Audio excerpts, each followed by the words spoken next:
Vamos lá, a gente tem os números, a pesquisa nossa de cada dia. Nessa segunda-feira saíram 2 levantamentos. Vamos falar primeiro da pesquisa BTG-FSB Nacional. Jair Bolsonaro permanece na liderança com 33% das intenções de voto. Destaque também para o crescimento de Fernando Haddad, que marca agora 23 pontos. É um salto de 7 pontos percentuais em relação à pesquisa da semana passada. Você que nos acompanha pelo YouTube tem os números na sua tela. Em seguida, aparecem ali embolados Ciro Gomes com 10%, Geraldo Alckmin com 8%. Marina aparece com 5%, João Amoedo tem 3 pontos, ultrapassando o candidato Álvaro Dias, que agora tem 2 pontos. Agora, a pesquisa do Instituto Paraná, em parceria com a Jovem Pan, divulgada pelo Jornal da Manhã. Essa pesquisa, importante a gente dizer, ela é realizada no estado de São Paulo. Nela, Bolsonaro aparece em primeiro com 30,4%. No levantamento anterior, o deputado tinha 23,1%. Fernando Haddad dobrou as intenções de voto de 7,3% para 14,7% e está tecnicamente empatado com Geraldo Alckmin, que tem 14,4%. Ciro Gomes aparece em seguida com 7,9%. Marina Silva tem 5% e João Amoedo 4,4%. Bom, Vera, como eu falei agora há pouco, são 15 dias para as eleições e, na sua opinião, esses números tá cristalizado, de repente, um segundo turno? Pois é, 13 dias, menos ainda que os 15. Tá caminhando para a reta final, Silvio.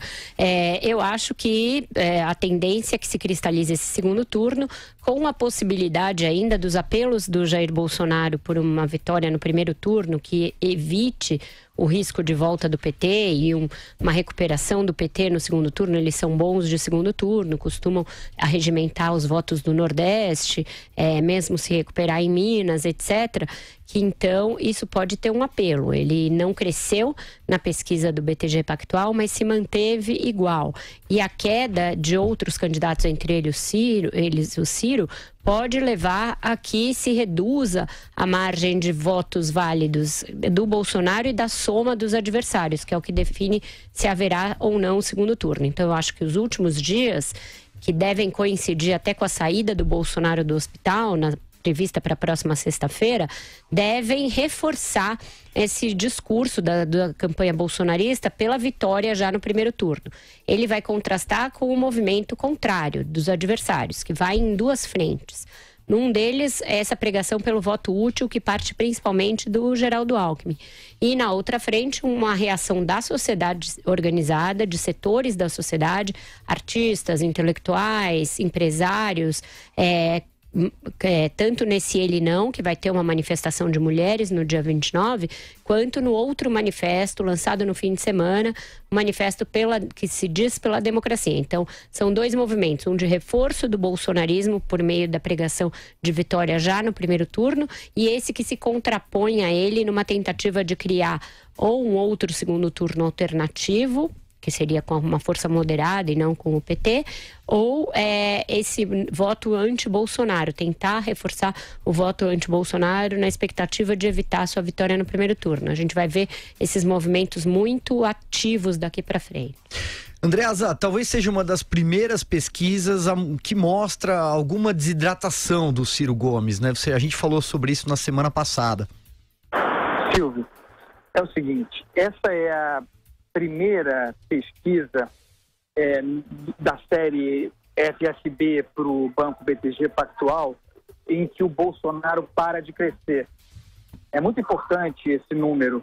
Você vê que na pesquisa divulgada em 3 de setembro, ele tinha 21% na pesquisa espontânea.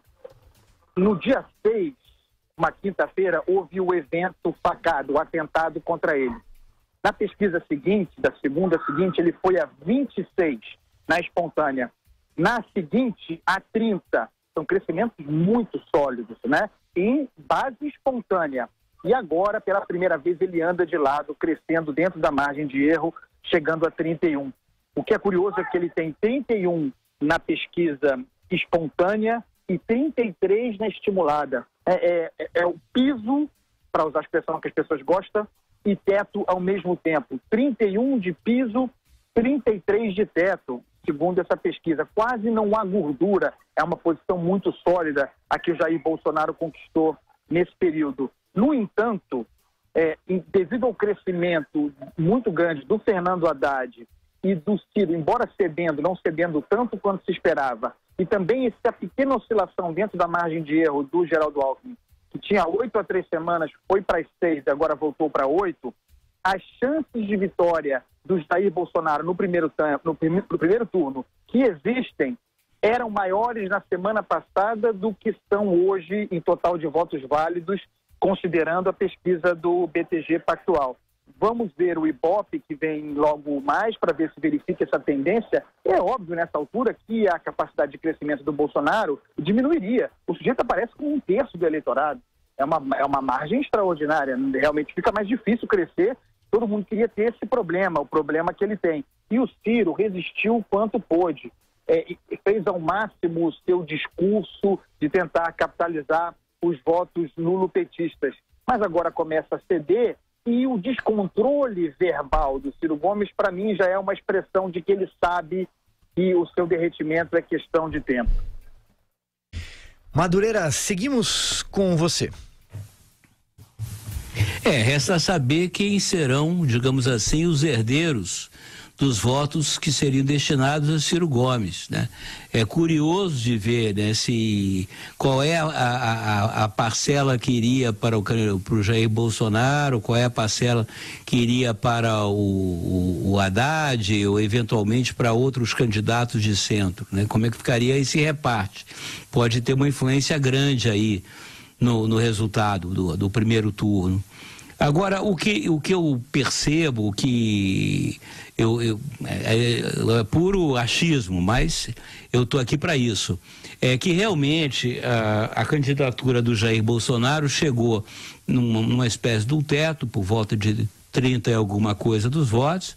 Você tem a candidatura do Haddad de um crescimento, digamos assim, de foguete vertiginoso, mas que também vai ter um teto que vai indicar qual foi a capacidade de transferência de votos do presidiário Lula, né, que não pôde ser candidato, para o seu poste da vez, o Fernando Haddad. Eu acredito que não é integral, isso não é 100% de transferência. Há de ter uma perda aí por atrito no caminho, que eu acho que fica aí também em torno de 30%, não passa de 30%. Agora, eu vejo a questão pelo outro lado, pela rejeição. Existe uma forte rejeição ao candidato Jair Bolsonaro, assim como existe uma forte rejeição ao PT. Uma enorme rejeição ao PT. Essa polarização é isso que está a cada dia se acirrando. E isso está já se transferindo para os negócios, para as ruas, para as conversas. Hoje, a partir de hoje, eu acho que não existe outro assunto entre dois brasileiros que não seja a eleição. E é curioso porque esse assunto, essa conversa só existe com um parte-pri, né? Um princípio, que esses dois tenham a mesma opinião, né? Não existe a menor possibilidade de diálogo entre aquelas pessoas que defendem principalmente Jair Bolsonaro e que defendem o candidato do PT, o Fernando Haddad, né? É um antagonismo, assim, diálogo de surdos. E isso que me preocupa. Isso aí, a tendência é a aumentar. E isso, o Brasil só perde nesse cenário, o Brasil só perde. Por isso eu achei justificável esse documento Democracia Sim, que saiu ontem. É um documento bastante amplo, né? É um documento que, na minha opinião, ele não é anti-Bolsonaro nem é anti-Fernando Haddad, ele é anti-totalitarismo. Por isso que o título dele é Democracia Sim. Ele faz um apelo, para que, como já disse bem a Vera semana passada, o maior patrimônio da nação brasileira é justamente a nossa democracia. E essa nossa democracia corre um grave risco nesse momento. Não vou aqui fulanizar, dizer por culpa da direita ou por culpa da esquerda, não, é por culpa de todos nós. Né? A democracia está em risco, tanto que assinam esse documento artistas, pensadores, intelectuais de várias tendências, de várias formas de pensamento. E eu acho que é um documento para reflexão. É apenas um documento para reflexão, né? E eu acho que foi oportuno fazer isso, né? Chamar a sociedade para fazer uma reflexão. É um desarmamento de espírito, digamos assim. Acho que a gente vai entrar nisso, né, no próximo tema. Eu só queria ainda, em razão das pesquisas, falar da pesquisa Paraná aqui em São Paulo, né? Desde o início se disse que a única chance do Geraldo Alckmin residia em ir bem em São Paulo. Isso foi dito muitas vezes. E na pesquisa Paraná ele não só caiu, como aparece numericamente abaixo do Haddad no estado que governou por 4 vezes. Tem mais, quando você destrincha o voto do João Dória vai eminentemente para o Jair Bolsonaro. Mais de 30% do voto do João Dória vai para o Jair Bolsonaro e cerca de 20% só vão para o Geraldo Alckmin. A mesma coisa o voto do Márcio França. Se dizia que ele teria 2 palanques em São Paulo. No Márcio França também vai principalmente para o Bolsonaro e menos para o Alckmin. Então, de 2 palanques, ele ficou sem nenhum praticamente. O que mostra aí uma dificuldade de ganhar terreno de novo em casa. Ele fez uma arrancada em São Paulo no fim de semana, pretendeu fazer uma arrancada. Vamos ver se isso vai se refletir de alguma maneira nas próximas pesquisas. Mas, por hora, ele segue patinando em casa.